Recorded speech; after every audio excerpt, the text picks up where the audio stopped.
This use case answers the question, what has changed recently in the startups we're tracking?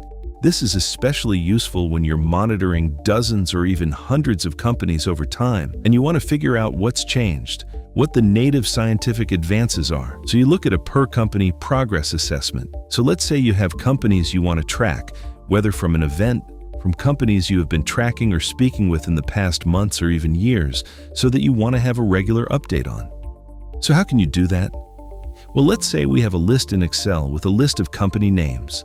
Can be dozens, could be hundreds, or even thousands. Then we have a simple formula that I'll be sharing with you to add quotes around them and then make a search string. So what I do is simply copy the search string with all these company names between quotes. I search by company name only, and then I search for this list of names and goes very fast. So it was 50 companies. Here it says 64. Why? Because sometimes there's probably a company that includes maybe also Biomunex or some other term. Now, it's not the end of the world. Why? With the AI, we can process the data anyway, and we will only retain the ones that are relevant to us. So how do we go about this? We simply click AI. We evaluate up to 1,000 companies. We select all of them.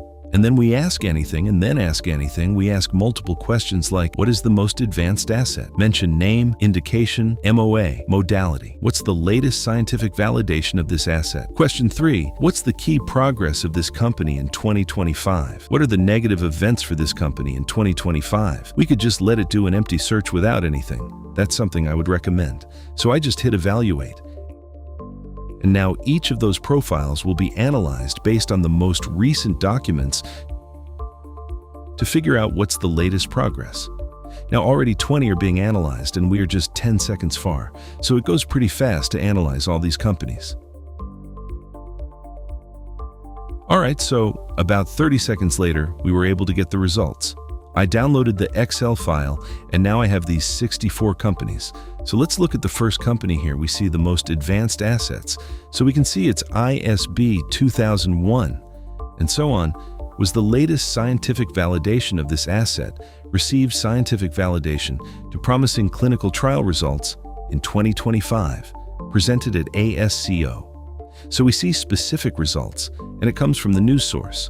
And another news article now was the key progress of this company in 2025. Pivotal progress for IGI in 2025 includes exclusive globalizing agreement with AbbVie. Receiving this kind of payments and as well interesting results.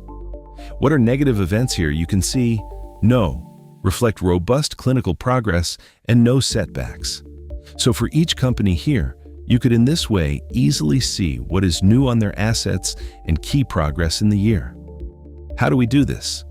We analyze the 30 most recent projects, the 30 most recent patents, the 30 most recent publications, 30 most recent news articles, the top 30 web pages, and clinical trials, the most recent ones, to analyze any changes based on the questions we have asked. So in this way, if you do that every 6 months, every year, you could assess a whole bunch of companies to see what's changed, and then maybe something to follow up with some of those startups before your peers are doing so. So, all in all, it's a very convenient way to analyze all these data points for every company in just a few clicks and a few seconds of work. Try the platform yourself right now by going to our website.